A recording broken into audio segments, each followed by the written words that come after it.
जय श्री राधे। श्रीमद् भागवत गीता में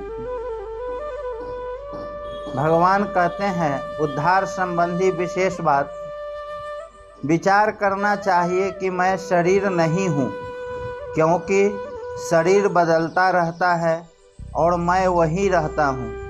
यह शरीर मेरा भी नहीं है, क्योंकि शरीर पर मेरा बस नहीं चलता। अर्थात शरीर को मैं जैसा रखना चाहूँ वह वैसा नहीं रह सकता। जितने दिन रखना चाहूँ उतने दिन नहीं रह सकता, और जैसा सबल बनाना चाहूँ वैसा बन नहीं सकता। यह शरीर मेरे लिए भी नहीं है, क्योंकि यदि यह मेरे लिए होता तो इसके मिलने पर मेरी कोई इच्छा बाकी नहीं रहती। दूसरी बात, यह परिवर्तनशील है और मैं अपरिवर्तनशील हूँ। परिवर्तनशील अपरिवर्तनशील के काम कैसे आ सकता है? नहीं आ सकता। तीसरी बात, यदि यह मेरे लिए होता तो सदा मेरे पास रहता, परंतु यह मेरे पास नहीं रहता। इस प्रकार शरीर मैं नहीं, मेरा नहीं और मैं और मेरे लिए नहीं, इस वास्तविकता पर मनुष्य दृढ़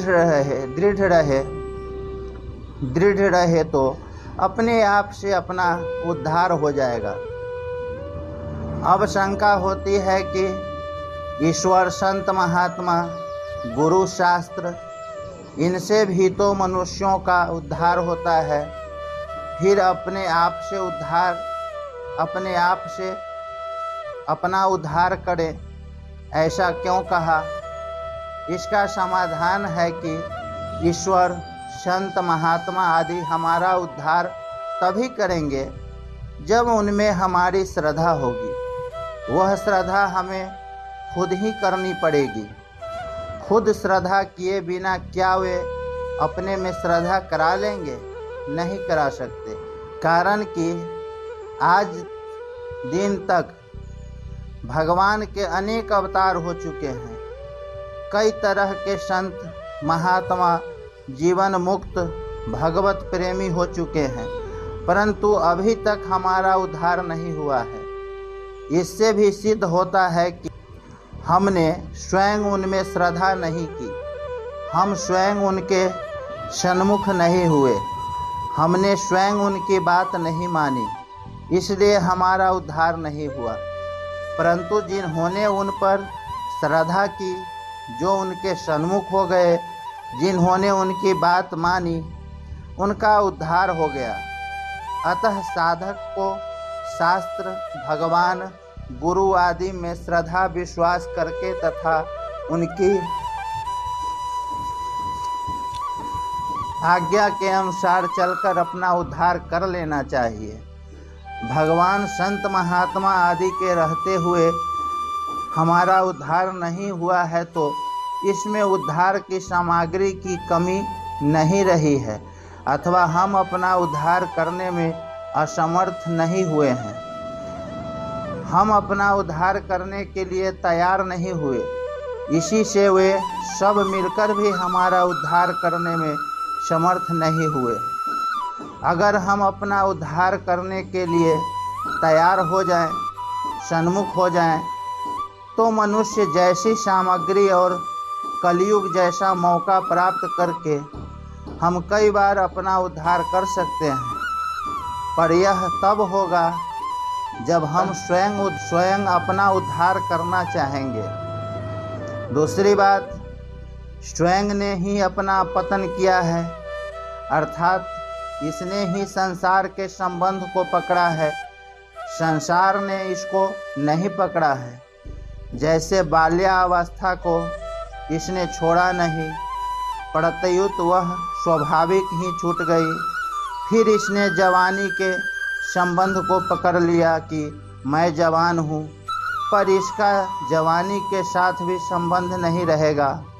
तात्पर्य यह हुआ कि अगर यह नया संबंध नहीं जोड़े तो पुराना संबंध स्वाभाविक ही छूट जाएगा।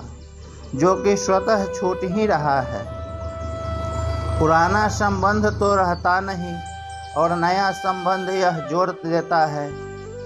इससे सिद्ध होता है कि संबंध जोड़ने और छोड़ने में यह स्वतंत्र और समर्थ है।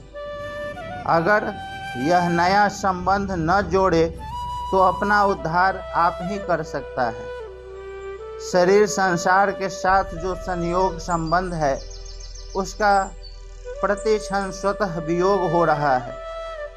वह उस स्वतः होते हुए वियोग को संयोग अवस्था में ही स्वीकार कर ले तो यह अपने आप से अपना उद्धार कर सकता है।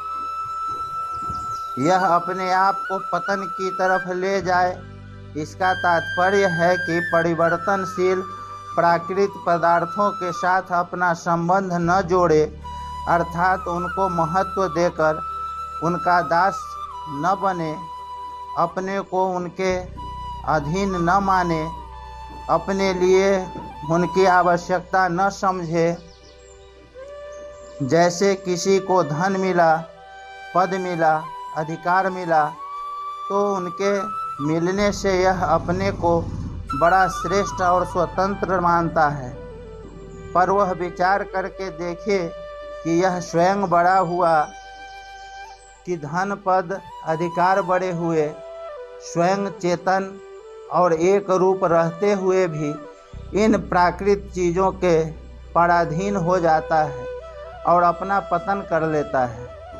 बड़े आश्चर्य की बात है कि इस पतन में भी यह अपना उत्थान मानता है और उनके अधीन होकर भी अपने को स्वाधीन मानता है। आत्मैव हयात मनोह बंधुः, अर्थात यह आप ही अपना बंधु है, अपने सिवाय और कोई बंधु है ही नहीं।